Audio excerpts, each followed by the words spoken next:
Wake up, get up, stretch my... What's up guys, it's BT here, and today we have a highly requested battle between what I believe are the two best keyboards to come out in a very long time for gaming. The Razer Deathstalker V2 Pro TKL and the Wooting 60HE. Now both of these offer a unique experience with many benefits over your typical gamer keyboard with Cherry MX switches. So if you're looking for a new keyboard, you've come to the right place. But this is a battle, so there can only be one winner, which we will crown at the end of this video, so stay tuned for that. Now I will also come back to the pricing at the end of the video once I give you more context about each keyboard, but something I want you to keep in mind is that the Deathstalker V2 Pro is coming in at $220 for the TKL version, and the Wooting 60HE comes in at $175 for a 60% keyboard. Now Wooting, to my understanding, does have a plan to come out with a TKL version later on, and I know a lot of you guys are waiting on that, but I think for most people 60% for gaming is more than enough, especially if you're going to keep a custom TKL laying around for when you're doing your typing, kind of like what I do. Alright, so we're getting a little bit ahead of ourselves. Let's backtrack a little bit and talk about this build quality and which keyboard I think does it better. Now on the surface, one looks like a gamer keyboard and the other one looks like a OEM keyboard. Who would have thought these were the two best keyboards of the year for gaming? Never would have thought that. The Deathstalker V2 Pro is a low profile keyboard that has an open case design with a plastic bottom and an aluminum top that acts as a plate.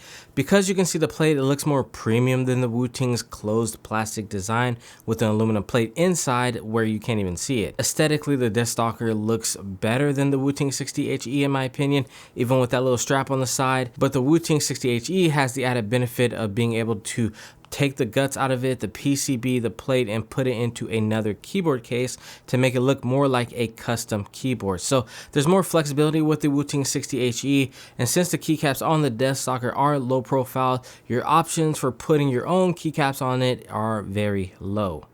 See what I did there? So if you're someone who wants something that looks good out of the box, don't plan to customize your keyboard, the Deathstalker is a viable option. If you're a customizer, then obviously the Wooting is going to be better. The Deathstalker also has multimedia keys, which is amazing if you're in game. You don't want to be tabbing out all the time to change the volume. They have the volume scroll wheel as well as a button that acts as a pause play button, as well as when you double click it, it actually skips forward a track. After using the Deathstalker, I realized just how much I was missing having, dedicated multimedia keys over on the side. It's just super convenient. Now in the software for Wooting, you can actually assign multimedia keys using the function key presses to put on another layer. But when I do this, I find that I have to stop and actually think for a second right before pressing the combination. It's not as smooth as just having some dedicated buttons. Now the RGB is much brighter on the Wooting if you care about that kind of thing, and the software can be ran through a browser, which is pretty crazy. There's no software needed to be installed like the Razer Synapse. That's huge in my book, and they both have onboard memory where you can keep your settings on there wherever you're going. Outside of some choices that you can do in either software, which we will talk about later, they're pretty much equal otherwise, being able to create macros and customizing keystrokes. Now the Death Adder case has also some kickstand feet on it, so you can customize the typing angle, where the Wooting only has one angle. That's it. The Deathstalker, to my surprise, after gaming and typing on it for a minute now, has actually been way more comfortable to type on than the Wooting 60HE. The low profile of the Deathstalker switches and keycaps is much more pleasant and less fatiguing to type and game on. Overall, for the design of the keyboard, I much prefer the look of the Death Adder V2 Pro out of the box, but there's so much more you can do with the Wooting 60HE. Even though that's the case, I have to give this round to the Death Adder V2 Pro because I'm just looking at what you're getting out the box. I'm not seeing what you can do with it afterwards. Case on case, look on look, I gotta prefer the Deathstalker V2 Pro. So as for the connectivity, both are using USB-C, but the Death Adder has the added benefit of being wireless. Because of this, the Deathstalker has a slider on the back, which you can slide to either the wireless dongle, the 2.4 gigahertz, or the Bluetooth. The Deathstalker also has 3 buttons on the back where you can select 3 different devices in Bluetooth mode. I wouldn't run it in the Bluetooth mode because it maxes out at 125 hertz polling rate, so you're gonna get some delays in your keystrokes compared to the 1000 hertz of the hyperspeed. And if you're unfamiliar with the hertz, it tells you how many times your device will check the connection with your PC. If it's checking less, most likely it's gonna miss some of your keystrokes and combinations. So for connectivity, the Deathstalker wins just for being wireless. It's the cleanest, not having a cable on your desk is so aesthetic. It works just like it's wireless, and I have to say, it almost feels better than some of my custom keyboards when it comes to delay. And it also gives you 50 hours of battery life, so it's gonna be more than enough to get you through a week, I'd say. And it does a really good job of sleeping itself and not tiring out the battery when not in use. So for the connectivity round, I gotta give it to the Deathstalker V2 Pro. Now, surprising enough, at this price point, Razer has continued, I mean continued, to drop and jam these ABS keycaps down our throats. They say they have a protective coating on them now, but as we all know, sooner or later, coatings always fail, and when they fail, you will be able to see and feel the effects. They're already making PBT keycaps. I just don't understand why they didn't just make some low profile keycaps in PBT for the Deathstalker V2 Pro.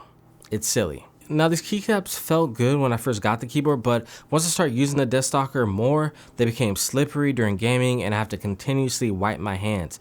The Wooting PBT are rougher, but are better at staving off sweat compared to Razer's low profile PBT keycaps. They aren't my favorite PBT implementation, but I'd much rather have these. And since you use standard keycaps, you can easily replace these. Meanwhile, you're stuck with Razer's soon to be failing coating. This round, hands down, goes to the Wooting. So before we get into the most important part of this keyboard comparison, let's drop that sound test.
So before we tackle the switches, don't forget to hit that subscribe button for more content like this. If you're finding this video helpful, it really helps the channel out, and I appreciate every single one of you guys. So if you've watched my why I've stopped using my custom video, you'll know just how good these Lecker switches are from Wooting. Essentially, they are analog switches, which acts like a joystick. The further you press, the faster your character will move. It's not uniform like a normal switch.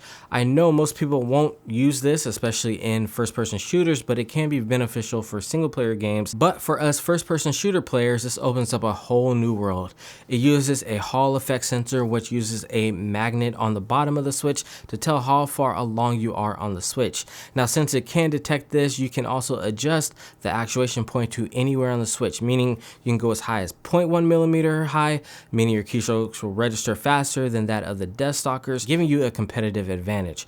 Not only can you do this, but you can also enable something called rapid trigger, which allows the switch to realize when you're releasing the switch, and it will automatically reset no matter how far along the switch you are. You could be at the bottom, you could be at the middle, you could be at the top. But once it realizes you've stopped movement on the switch and released it, it's cutting all your movement. This thing is literally hacks. It helps in games like CSGO and Valorant so much because it completely cuts your movement, making you completely accurate faster than other people using a normal mechanical switch. Whereas on like a normal Cherry MX red switch, the actuation is 2 millimeters, meaning you have to go down 2 millimeters, bottom out, and then you have to raise it up again 2 millimeters to stop and cut all your movement. So your strokes will take longer to register, and it will be slower to release and cut motion. There's also some delays with some custom keyboard PCBs, which adds even more to the inconsistency for gaming. What Wooting has done is truly special.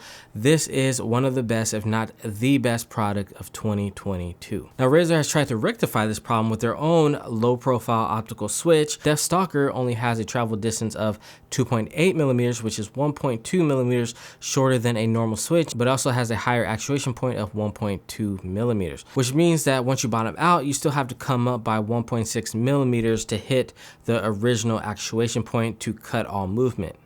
So as you can see, 1.6, 0.1 to cut. This person at 0.1 millimeters is going to kill this person at 1.6 millimeters because this person is going to be able to cut movement faster and be more accurate. Just, I mean, unless they get a crazy random accurate bullet out of nowhere, this person should win as long as they're better. Now, they did fix the problem of the 4 millimeter total travel distance of a Cherry MX red switch. However, the fact remains that you still can't beat the almost instant reset of the Wooting 60HE Lecker switches. Like I said, you can just set it 0.1 for the actuation, 0.1 for the release, and this thing is going to be the fastest keyboard on the market. And this for you translates to fast, accurate movement in game, outstrafing opponents, hitting your shot more often, being more accurate. Long distance fights are gonna be in your favor.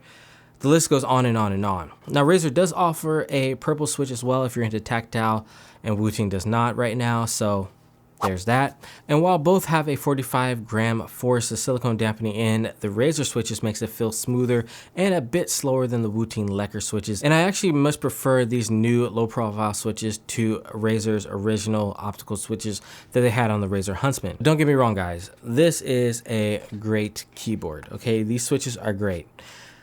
It's just that the Lecker switches, nothing can beat them. You can't. But if you do decide to get this keyboard, which, you know, some of you might for that wireless capability, I still think that this is better than any other gaming keyboard out there. So this round is going to go to the Wooting 60HE. They may not be the smoothest switches, but they will get you to where you need to go more better. And another added benefit is that you can actually replace these Lecker switches, whereas on the Death Adder, if something goes wrong, luck. All right, now during my time with both, I can say one thing is for sure, that both are great keyboards and both have a lot to offer depending on your needs. It's really hard to beat that hyperspeed wireless of the Deathstalker V2 Pro. I saw no real delay with it to be concerned about, and it seemed a little more responsive than even some of my wired custom keyboards. I'm really excited to see what Razer can bring to the table in the future with this tech. For now, I could actually see a lot of people overlooking these ABS keycaps for the added functionality of the wireless. It's good, no doubt. But what Wooting has done this year is something special. It may not look like much on the surface, but the customization aspect, being able to put this in another case, change out the keycaps and stabilizers, to being able to just choose the actuation point and the reset point for yourself. Now, I know a lot of you want a TKL version, which should be coming a little bit later for Wooting. So if that's you, you could wait, or you can get by with a 60% keyboard and just switch it out for your custom when you need to do some actual typing. And although the price seems a bit high on both, they are bringing some things to the table that other companies aren't. So the winner of this battle, if you couldn't tell already, is the Wooting 60HE. The Wooting HE won the more crucial rounds, which is the durability and these switches. Fair enough. All right, guys, it's been your boy BT. Don't forget to like, share, comment, and subscribe, and I'll see you in the next one. Peace. I can smell the smoke from the bacon. Let's go. See the sun shining from the windows.